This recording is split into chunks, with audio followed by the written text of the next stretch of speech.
Good afternoon, ladies and gentlemen. My name is Iurii Bystrov, and I represent here the city of Vladivostok, my favorite city.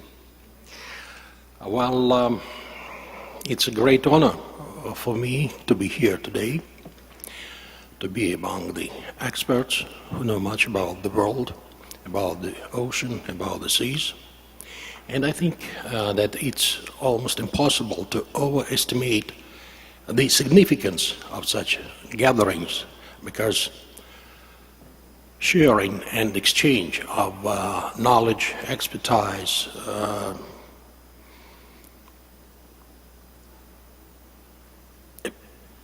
everything what we know about the present world is very important. It helps us to find the solutions for our local problems, goals, and for the goals all over the world. Well, as I have said, I represent the city of Vladivostok, and first of all, I would like to show you a video about my city. Please.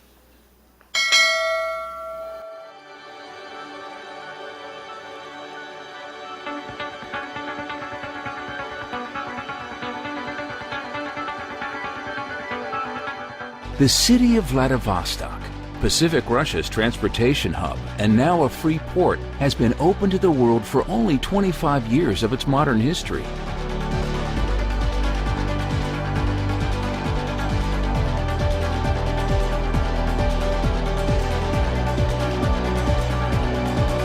Surrounded and nurtured by the Pacific Ocean, Vladivostok is a destination gem still undiscovered by the mass of travelers.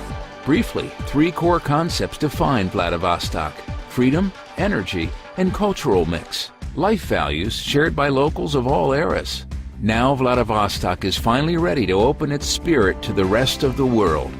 Russian federal legislation on the free port of Vladivostok and on advancing development in the territories are sure to be driving forces for the city to thrive and become a popular cruise destination.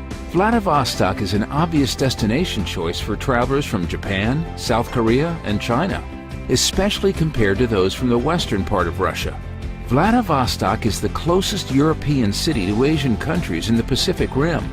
By sea, it is only 24 hours from Otaru, Hakodate, and Donghai, 36 hours from Sakaiminato and Busan, 50 hours from Shanghai, and 76 hours from Hong Kong.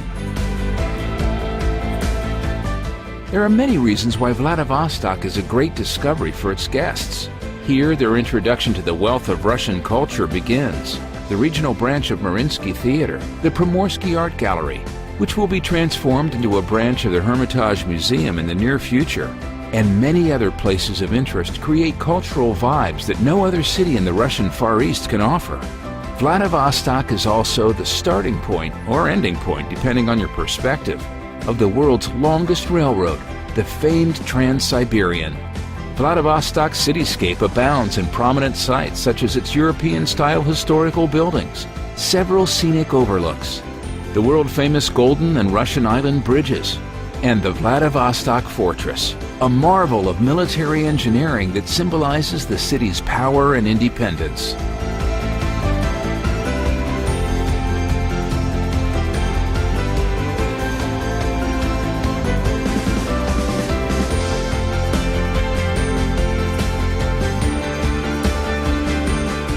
But last but not least, with its dozens of surrounding small islands and amazing forests full of natural wonders, Vladivostok is a destination for enjoying wild nature and adventure.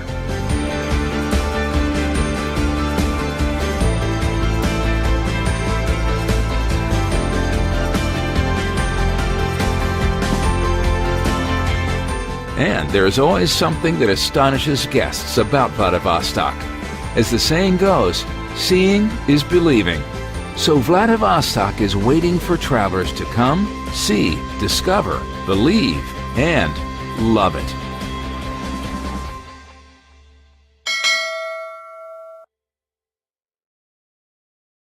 Well, let me say a couple of words about my city. though it's very hard to add something else after such a video. Well, Vladivostok is a port city and actually the capital city of the Russian Far East. The population of it is 633,000 people. Maybe not so much in comparison with such cities like Busan or Osaka, but pretty much in comparison with Iceland. The area is about 561 square kilometers. Vladivostok is located on the large peninsula, including several islands, the largest of which, the Ruski Island, has the area of 97 square kilometers. Vladivostok is a major transport and logistic hub connecting the world's largest Trans-Siberian railway, deep water ports and international airport.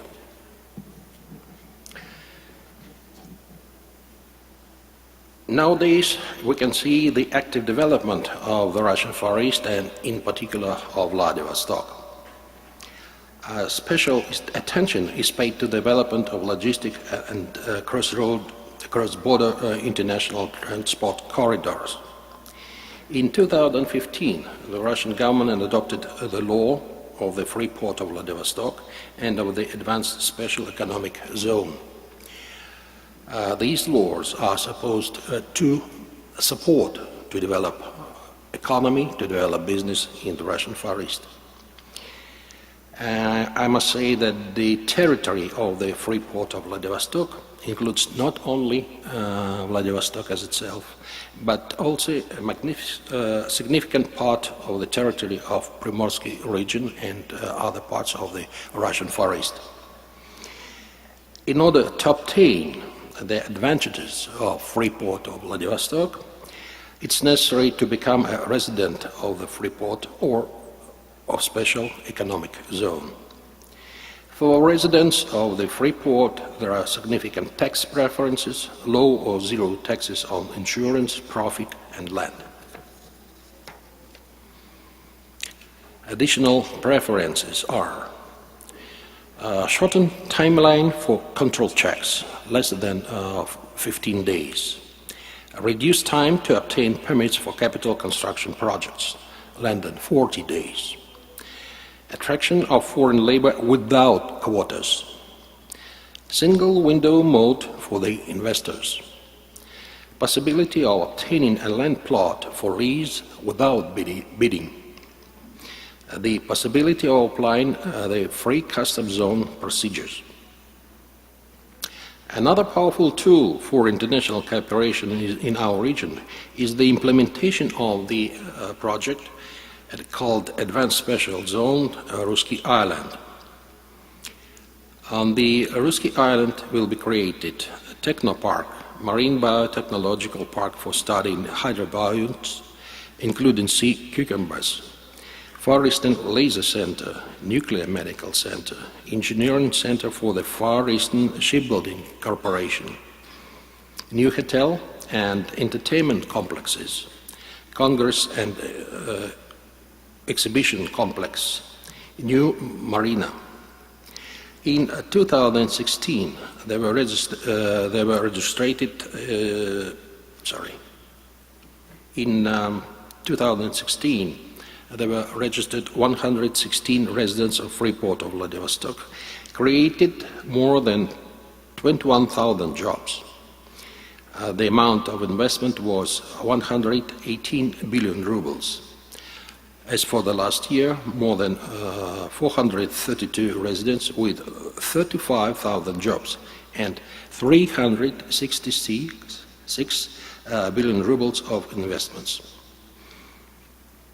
In September, the Ruski Island received status of a special administrative regime. This is an analog of the offshore zone. The first resident of the offshore zone in Ruski Island was registered in September this year. It is assumed that the inflow of investment will be more than $1 billion.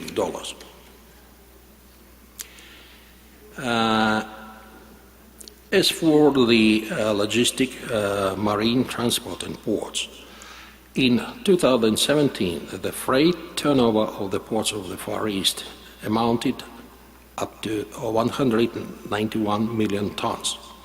Major part of the cargo is coal. It is expected that the growth of coal exports to the Asia-Pacific countries and the active development of new coal deposits in the Far East will continue. In addition, the increase of cargo turnover will be provided by new projects for the transshipment of grain cargo, fish products, as well as the development of the transit potential of the Far East. The geographical position of Vladivostok is a competitive advantage. It is the basis for the international cooperation in different areas. First, this is a good opportunity to put in significant volume of cargo from the countries of the Asia-Pacific region to routes through the territory of Russia. Increasing the volume of traffic by intermodal services from China, South Korea, Japan, and other Asia-Pacific countries through Vladivostok is one of the priorities. Second, over the years, Russia, South Korea, and North Korea have been discussing trilateral cooperation projects. The construction of the Trans-Korean Railway with the access to the Trans-Siberian Railway, the construction of gas pipeline, and an energy bridge to the Republic of Korea through the territory of North Korea. The current improvement of the situation on the Korean Peninsula opens up new perspectives for these projects. Vladivostok, as the capital of the Russian Far East, will play a key role in the formation of a common economic space between Russia, North Korea, and South Korea. Third, Vladivostok becomes a tourist hub for the countries from Northeast Asian countries. Vladivostok is the nearest European city in this region. Air flights from most of the cities in China, Korea, and Japan take no more than 3 hours, but usually less. European architecture of the 19th century, as well as the old Chinese and Japanese blocks and buildings, have been preserved in Vladivostok. A branch of the world-famous Mariinsky Theater will be opened in Vladivostok, where there are art galleries where classical and modern Russian fine arts are presented. In the near future, the largest museum complex in Russia will be opened in Vladivostok. It will unite the branches of the famous Hermitage and Russian Museum from St. Petersburg and Moscow. Thus, an Asian tourist can visit all the major Russian museums in one place for 2 or 3 days. In addition, an Asian tourist can go from Vladivostok to the world-famous Lake Baikal, the Valley of Geysers on the Kamchatka Peninsula, or to take a trip by the Trans-Siberian Railway. To attract tourists from Asia, the number of flights to Vladivostok from China, Korea, and Japan is increasing. In addition, it is planned to create a new cruise line that will connect the cities Busan and Sokcho, Korea, Maizuru and Osaka from Japan, and Vladivostok, Russia. The organizers of these projects are Lotte GTB, Fanstar Cruise, Busan Economic Promotion Agency. The cruise line will be operated by Neo Romantica liner.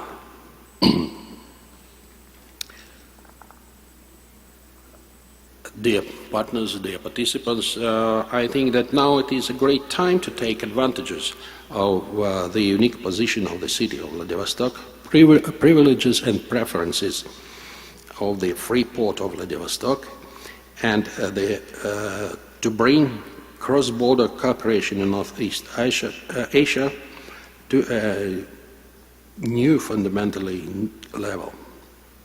We are sure that in the near future not only large national projects will be successfully implemented, but also small and medium-sized business projects. As a Deputy Mayor of Vladivostok, I promise to support your initiatives and projects and invite you to Vladivostok to discuss specific details of possible cooperations. So, welcome to Vladivostok.